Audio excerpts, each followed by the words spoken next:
The phone rang at 2:47 in the morning.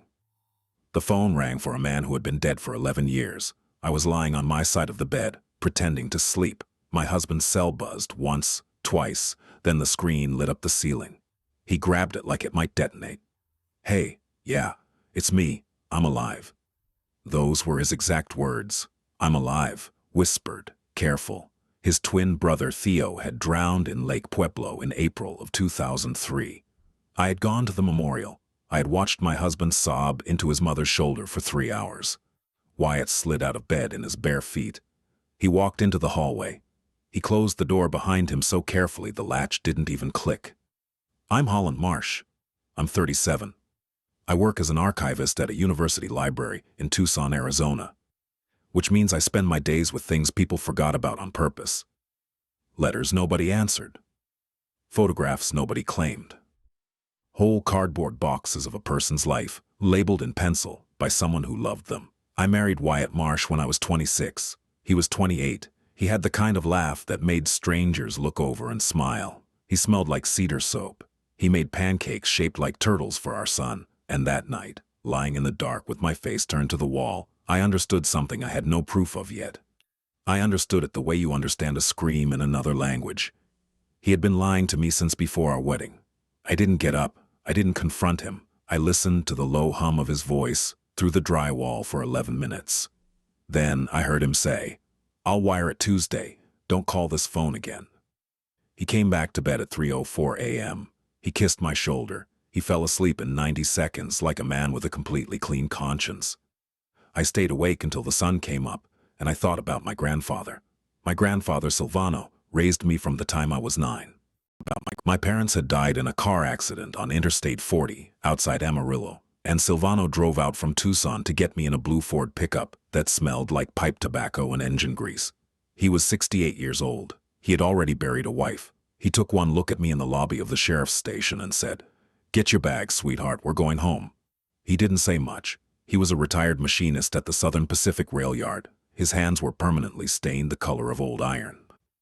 But when he did speak, he spoke like every word cost him money.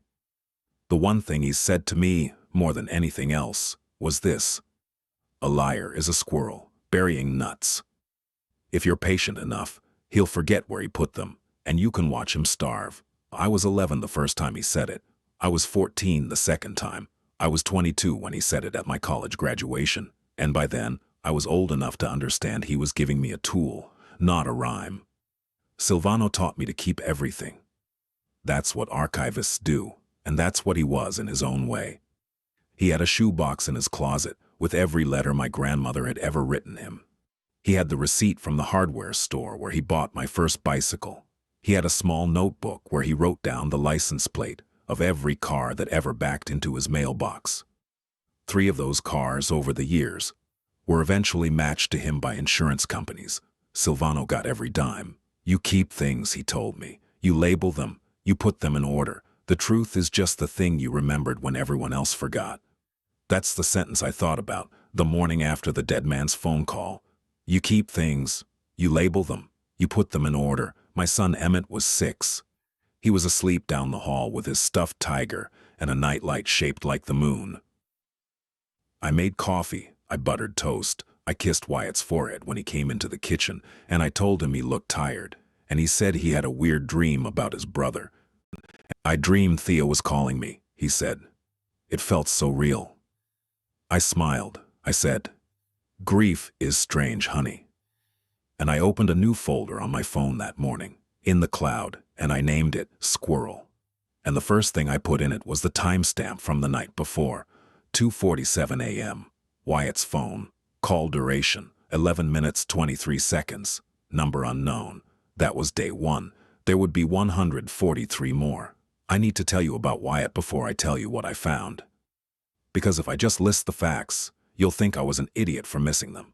And maybe I was. But love isn't stupid. Love is busy. I met Wyatt Marsh in the fall of 2013 at a bookstore on 4th Avenue.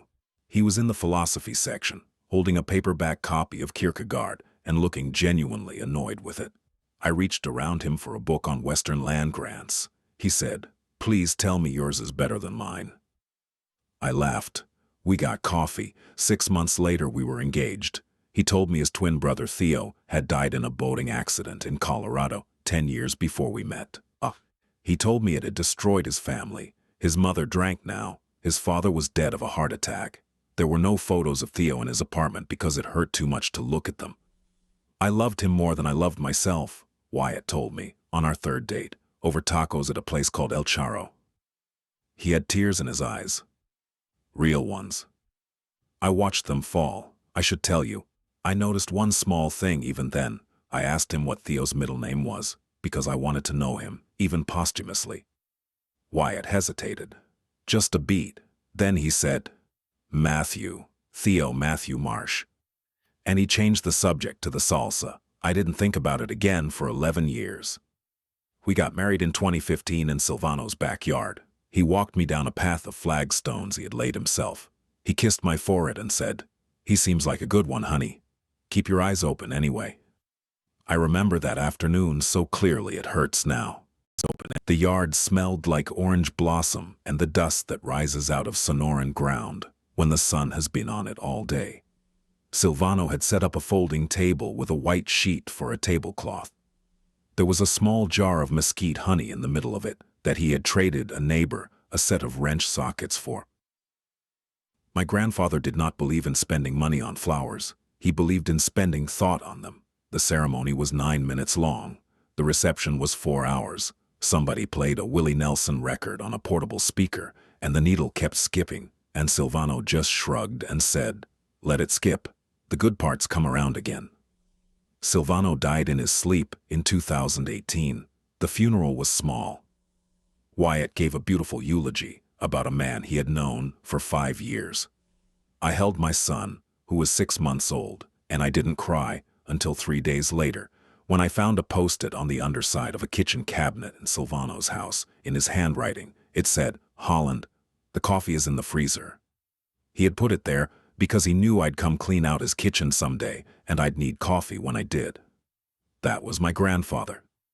He left me notes for moments he wouldn't be alive for. Silvano left me $156,000. It was in a trust. He had saved every penny of it over 60 years of machinist work.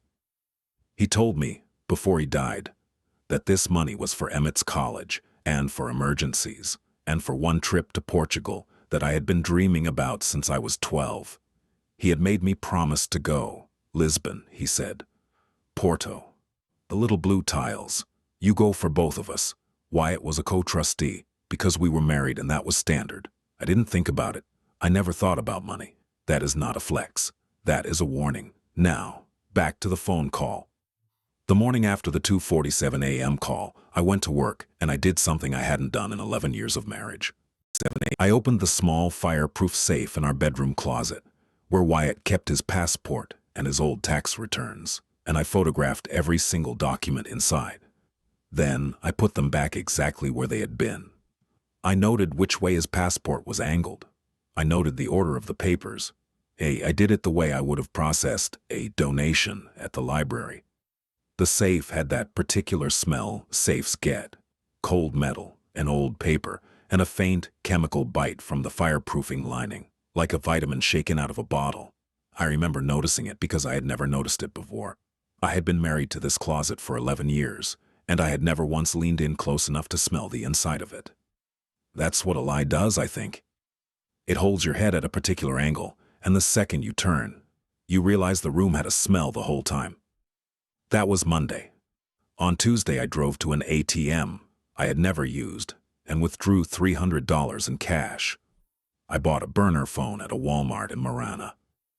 I activated it with a fake name, Sally Reeves.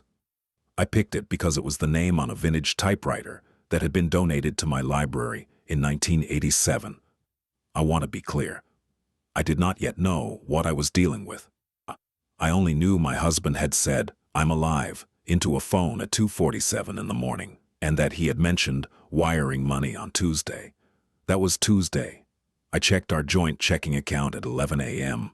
A wire had gone out at 9:14 a.m., $4,200, to a name I did not recognize. Avant Holdings, LLC. You keep things. You label them. You put them in order. I screenshotted the wire. I put it in the squirrel folder. I went back to cataloging a collection of letters from a silver miner's widow, 1897, and my hands were steady the whole afternoon. When Wyatt came home that night, he brought me sunflowers. He said he had been thinking about how lucky he was. He kissed the top of Emmett's head and danced with him in the kitchen to an old Van Morrison song. And I stood at the sink, washing a coffee mug I had already washed. And I smiled at my husband, and I thought, you have no idea I am the most patient person you have ever met. The next 3 months were the weirdest, the longest months of my life, because on the surface, nothing changed. Wyatt made pancakes on Saturdays. Wyatt took Emmett to swim lessons on Wednesdays. Wyatt brought me coffee in bed, with exactly the right amount of cream. And underneath, I was building a case. I started with the easy stuff. I searched for news articles about Theo Marsh drowning in Lake Pueblo in 2003. I found nothing. Not one clipping, not one obituary, not one memorial notice for a 28-year-old man who had supposedly died in a recreational boating accident in a populated Colorado lake. There should have been something, a local paper at minimum. There was nothing. I searched for Theo Matthew Marsh in the Social Security Death Index. No record. I searched for Theodore Marsh. No record. I called the Pueblo County Coroner's office on my burner phone, pretending to be a genealogist. I asked if they had any record of a drowning in April of 2003 involving a man named Marsh. The woman was very patient. She looked. She said, "Honey, I'm showing 0 drownings in that month at Lake Pueblo. It was a cold April. Nobody was on the water." I thanked her. I sat in my car in the library parking lot. I ate a tuna sandwich. The bread was a little stale, and I remember the exact sound of the paper bag crinkling against the steering wheel, because that sound was the only thing my brain would hold onto for about 40 seconds. I did not cry. Then I started on the money. This is where I want to tell you something important. I am not a forensic accountant. I am not some genius investigator. I am a woman who files things for a living. I opened a spreadsheet. I went back through 8 years of our joint account statements, which Wyatt handled and I almost never looked at. I sorted every transaction by payee. I highlighted every transaction that went to a payee I didn't recognize. There were 47 of them, over 8 years, totaling $78,400. They all went to 3 LLCs, Avant Holdings, Cedar Point Logistics, Ridgeview Asset Group. Every single one of them was registered in Delaware. Every single one of them had been dissolved and reincorporated within the last 11 years.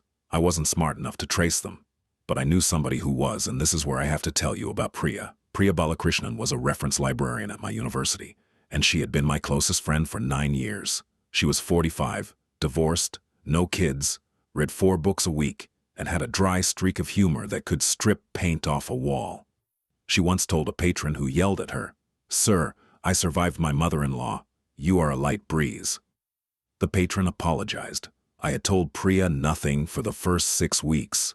Then, one Thursday, over lunch at a cafe called Cup It Up, I set my fork down and I said, "Priya, I need you to listen to something and not tell a single human being." And I played her the recording. I hadn't mentioned the recording yet. I'll tell you now. On week 3, I had bought a small, voice-activated recorder, the kind parents use in nursery rooms, and I had put it under the guest bathroom sink, where Wyatt took all his work calls, with the fan on. Over 6 weeks, I had collected 14 hours of audio. I had labeled and time-stamped every clip. I had separated the conversations where he spoke to Theo from the conversations where he spoke to someone he called Mace. The recording I played Priya was 90 seconds long. In it, Wyatt laughed and said, "She still thinks you drowned. She made me a casserole on the anniversary. A casserole, Theo, 12 years in." Priya put her fork down very slowly. She looked at me. She said, "Holland, oh honey." I said, "I need your help." And here is where I want to pause and say something true. The movies tell you that when you discover your husband is a liar, you scream, you throw things, you confront him, you have a big weepy scene in the kitchen. I did not do any of that. I did not want a scene. I wanted a conviction, because my grandfather was right.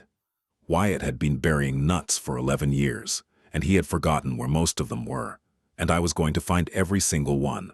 Priya connected me with a woman named Bettina Oduya, who had been a paralegal at a federal prosecutor's office in Phoenix for 22 years before she retired. Bettina was 67. Bettina was small, precise, wore reading glasses on a beaded chain, and had been friends with Priya's mother for 4 decades. Priya made the introduction over tea at Bettina's kitchen table. Bettina listened to me for 40 minutes without interrupting. Then she said, "Sweetheart, what you have is a federal case. Wire fraud, identity fraud, possibly tax evasion. But you do not take this to a civil divorce lawyer. You take this to the DA and the FBI, and you do it quietly." I said, "Will you help me?" She said, "I'm retired, not dead." I hugged her. I had known her for 90 minutes. On week 9, I discovered the storage unit. I had been going through Wyatt's jacket pockets for 3 weeks, and one Saturday morning while he was at Emmett's soccer game, I found a key. Just a small silver key, unmarked, in the lining of an old coat he never wore anymore. I photographed it. I made a wax impression of it using a candle and a piece of modeling clay Emmett had left on the counter. Yes, really, like a cartoon. I didn't know what the key opened, but Bettina did. She said, "Storage facilities. Look for a receipt, a bill, a location. Check his email." I had his email password. I had it for 9 years. I had never used it. That Saturday night, when Wyatt was watching a basketball game, I sat at the kitchen table with my laptop, and I searched his inbox for the word storage. StoreQuest Self-Storage, Unit B, 47. Oracle Road, Tucson. $89 a month, auto-paid since 2019. I almost laughed out loud. I remember that exactly. I almost laughed because the unit number was 47, the same number of suspicious transactions I had counted. My grandfather would have loved that. He would have called it a sign from a universe that likes symmetry. I did not go to the storage unit myself. Bettina said no. She said, "If you open that door, you contaminate the evidence. Let the DA open it." Week 10 was the week I almost broke. I have to tell you this part because otherwise the story sounds like a woman on rails. I was not on rails. I was a person. On a Tuesday night in the middle of week 10, Wyatt came home, and he was in a mood I had not seen before. Not angry. Tender. He sat down next to me on the couch while Emmett was upstairs, and he put his hand on my knee and he said, "Holland, I want to tell you something." My throat closed. I thought, this is it. He is going to confess. All of this is about to evaporate. I said, "Okay." He said, "I've been thinking about Theo a lot. I think I never really let myself grieve him. I think I've been a half-present husband to you for 11 years because of it. I want to go to therapy. I want to be better." I stared at my own hands. I watched a vein jump on the back of my left one, and I realized, sitting there, that the most dangerous thing about my husband was not that he lied. It was that he could still, after everything I knew, almost make me feel guilty for knowing it. I said, "That sounds really healthy, honey. I'm proud of you." He hugged me. He smelled like cedar soap. I hugged him back, and I counted silently to 8, which was the number of seconds Bettina had told me a suspicious partner expects a normal hug to last. He went upstairs. I went into the guest bathroom. I turned on the fan. I sat on the tile floor in the dark for 9 minutes, and I pressed the heels of my hands into my eyes until I saw shapes. Then I got up. I washed my face. I went back out to the couch, and I finished watching the basketball game I did not care about with the man I'd already decided to destroy. I texted Bettina the next morning. I said, "He's getting soft. He's going to be harder to arrest soon." She texted back 4 words. "Then we go now." So I took what I had. The recordings, the spreadsheet, the photos from the safe, the wire transfer records, the absence of a death certificate, the storage unit key, and a 22-page timeline I had built in a Word document. And Bettina walked me into the Pima County District Attorney's office on a Thursday morning in early August. The meeting took 4 hours. There were 3 people in the room: a deputy DA named Marcus Whitfield, a financial crimes investigator from the FBI named Joel Halverson, and a woman from the U.S. Attorney's Office whose name I didn't catch because I was concentrating on not throwing up. When I finished, Marcus Whitfield looked at Joel and said, "Well, that's one of the cleanest case files I've ever been handed by a civilian." Joel looked at me and said, "Mrs. Marsh, do not tell your husband anything. Do not change your behavior. Do not stop paying the bills you normally pay. Do not fight with him. Do not cry around him. Live your normal life for another 6 weeks. Can you do that?" I said, "I'm a library archivist. I have been living a normal life in front of him for 4 months. Marcus Whitfield actually laughed. Week 11. The trip to Portugal. I want to tell you about this because it matters for what came next. Remember Silvano and the blue tiles? Well, somewhere around week 9, I had a conversation with myself in the car, in the Trader Joe's parking lot, with a bag of frozen dumplings melting on the passenger seat. I realized I had been saving my life for an ending I couldn't predict. I realized my grandfather had told me to go to Portugal, and I had not gone, because my husband always said we couldn't afford it, or the timing was bad, or Emmett was too young. I looked at the squirrel folder. I had receipts from 4 business trips Wyatt had taken to Miami, Dallas, and Las Vegas. First-class flights. 4-star hotels. The man had spent $28,000 on his own travel in 3 years. We couldn't afford Portugal. I booked a trip to Lisbon for Emmett and me, departing in 14 weeks. I put it on a new credit card in my own name that Wyatt didn't know about. I did not tell him. The trip was one of those small decisions that you make for yourself that later feels like the whole point. On the morning of October 14th, day 143, I dropped Emmett off at school with a kiss on the top of his head and a pouch of applesauce in his lunchbox. I went to work. I cataloged a collection of postcards from a soldier in Korea, 1952. I ate a yogurt at my desk. At 2:14 p.m., Joel Halverson sent me a text that said, "Today, be home by 5. I read the text 3 times. Then I read it a 4th. I remember the exact feeling, which was not relief and not fear, but something closer to the feeling you get when a train you have been waiting for finally appears at the end of the platform. That weird mix of it's finally here and, oh God, it's finally here. I closed my laptop. I told my supervisor I had a migraine. I walked out to my car and I sat there for a minute with my hand on the ignition before I turned the key, because I understood that the version of my life I was about to drive home into would be the last one of its kind. I went home. I made spaghetti. I set the table. Emmett did his homework at the counter. Wyatt came home at 5:47, whistling, and kissed me on the cheek and said something smelled amazing. At 6:02 p.m., 3 unmarked cars pulled up in front of our house. Wyatt was holding a coffee mug that said, "World's okayest dad." I had given it to him 2 Christmases ago as a joke. It was full of decaf. The doorbell rang. I said, "I'll get it." He was cutting a cucumber. Joel Halverson was on the porch with 2 FBI agents and a Tucson PD officer. He held up a badge and said, "Mr. Marsh, we have a warrant for your arrest. Wire fraud, identity fraud, money laundering, and filing a false death certificate." Wyatt's face did something I had never seen a human face do. It went still, all of it, not white, still, like a photo of a face. The coffee mug fell. It shattered on our kitchen floor. Decaf coffee splashed across the tile. Emmett looked up from his math worksheet and said, "Dad?" Wyatt looked at me. He opened his mouth. He closed it. He looked at Emmett. He looked at the officers. He looked at me again and said very quietly, "What did you do, Holland?" Here is what I want you to understand about that moment, because this is the moment the entire story lives inside. I had rehearsed this moment in my head 1,000 times. On drives to work, in the shower, while folding Emmett's little socks. In every rehearsal, I had some clever line ready. Something cinematic. Something my grandfather would have tipped his hat at. What actually happened was that time went slow, not movie slow, slower than that. I noticed the way the overhead light caught a small drop of decaf that had splashed onto the toe of Wyatt's sock. I noticed Emmett's pencil, which was yellow, still hovering over the number 8. I noticed Joel Halverson's Adam's apple move as he swallowed.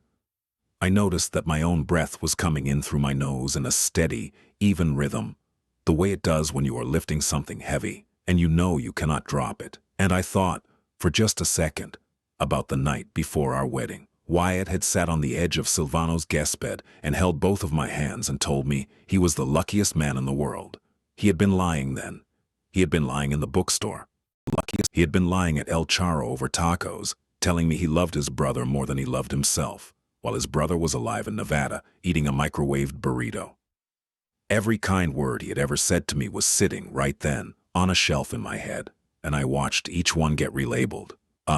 Not erased, relabeled.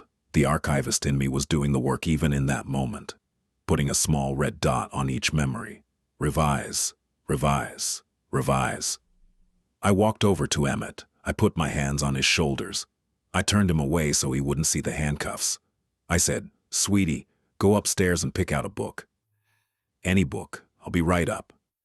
Emmett went. I heard his small feet on each stair. I counted them. 13 steps. I have counted those stairs 1,000 times in the years we have lived in that house, and I have never once, before or since, been as aware of each one. I walked back to the kitchen. Wyatt had his wrists behind him now. He was staring at me with a look I had never seen before in 11 years of marriage. It was not anger. It was not even betrayal. It was recognition, like he was finally, for the first time, seeing the woman he had been married to. He said, "You smell like old books and failure, Holland. You always have. I don't know how you pulled this off." I thought about a lot of answers. I thought about Silvano in a blue Ford pickup. I thought about Bettina's reading glasses on their beaded chain. I thought about Priya putting her fork down very slowly in a cafe called Cup It Up. I thought about a woman at the Pueblo County Coroner's office saying, "Honey, nobody was on the water." I thought about 14 hours of bathroom audio and 47 transactions and one key pressed into a piece of my son's modeling clay. I smiled. I said 6 words. "You forgot where you buried them." He didn't understand. He never would. That was fine. They took him out the front door at 6:11 p.m. My neighbor Rashida was watering her lilies. She waved at me the way neighbors wave when they want to ask a question but are too polite. I waved back, and I went upstairs, and I read Emmett a book about a bear who goes to the moon. I did not cry that night. I did not cry the next night. I cried on Thursday, in my car, listening to a song from 2004, and then I stopped and I got a sandwich. Here is what came out in the investigation over the following 8 weeks. Theo Marsh was alive. He had never drowned. He had never even been on a boat in April of 2003. He and Wyatt had faked his death with a forged Colorado death certificate, purchased for $600 from a notary, who eventually also got indicted, because Theo had been about to be charged with 2 counts of securities fraud in Ohio. The twins had used the fake death to erase Theo, then spent the next 21 years running a series of small wire fraud schemes out of Delaware LLCs, moving money between themselves through fake invoices. $156,000 of my grandfather's money had been siphoned off over 6 years. Wyatt had signed as co-trustee to move it into Cedar Point Logistics, which was Theo's shell, which was then reinvested into a real estate flip in Phoenix that had gone sideways. He had been trying to pay it back before I noticed. That was the wire he sent on that Tuesday morning. $4,200 toward a $156,000 hole. The storage unit contained 3 laptops, 2 boxes of forged identity documents, a printer capable of producing government-grade paper stock, and Theo Marsh's actual current driver's license, issued in Nevada under the name Theodore Maslin. Theo was arrested in Henderson, Nevada, 11 days after Wyatt. He had been living 3 states over, collecting Social Security under the Maslin identity, married to a woman named Camille, who had no idea he had a twin. Wyatt pled guilty to avoid trial. He got 94 months in federal prison. Theo got 138 months.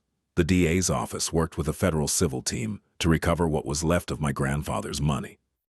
I got $94,600 back of the $156,000. The rest was gone. I am not going to pretend that didn't hurt. It did. But here's the thing Silvano taught me that I hadn't understood until then. The money was never the point. The money was just what the squirrel had buried. The point was that I had watched him starve. Wyatt's mother, Delphine, called me once from Ohio, 2 weeks after the arrest. She was 74. She had been in on it. She had known Theo was alive the whole time. She had accepted a casserole from me at her own son's fake memorial. She cried on the phone and said, "Holland, you didn't have to do this to the family. We could have worked it out." I said, "Delphine, you let me mourn a man for 11 years who was eating at an Applebee's in Nevada. You don't get to say family to me." I hung up. She didn't call again. The night after Wyatt was arrested, after Emmett was asleep, I went into my closet and I took out a small cedar box that had belonged to Silvano. Inside it were the postcards he had saved from every place he had ever wanted to go, but never made it. The Grand Canyon, Nova Scotia, the Azores, Lisbon. I put the Lisbon postcard on the fridge. 14 weeks later, Emmett and I went. We stayed in a small apartment in the Alfama district, with blue tiles climbing up the walls of the stairwell. Emmett ate a custard tart every single morning and got the flaky pastry all over his shirt. We took a train to Porto. We watched a man play a guitar, shaped like a teardrop, on a street corner at sunset. And Emmett fell asleep on my shoulder on the walk back to the apartment. On our last morning, I sat on a bench in a tiny plaza, and I drank a coffee. The sun was coming up over the river. A cat walked past me, completely unbothered by my existence. The way cats are, I thought about Silvano. I thought about Wyatt in a federal prison outside Tucson, eating breakfast from a tray. I thought about my 22-page timeline, which was now an exhibit in a sealed federal case file, labeled and in order. And I said out loud, to nobody, because my son was still asleep upstairs, I kept everything. I labeled it. I put it in order. A pigeon landed near my foot. I gave it a piece of my pastry. I went upstairs. I woke up my son. We flew home. The house was quiet when we got there. Not sad, quiet. Just quiet. Like a library on a Sunday. Like a workshop after the machines are off. Like a place where somebody good used to live, and where a somebody better was starting to. Emmett asked me, "Mom, can we get a dog?" I said, "Yeah, buddy, I think we can." And that was the end of it. That was the whole thing. A phone call at 2:47 in the morning, 143 days of writing everything down, a woman named Bettina in reading glasses, a friend named Priya who didn't flinch, a grandfather who had been dead for 6 years, but still knew exactly what to tell me, and a little boy who wanted a dog. The squirrels starved. I ate a pastry in the sun. That was all.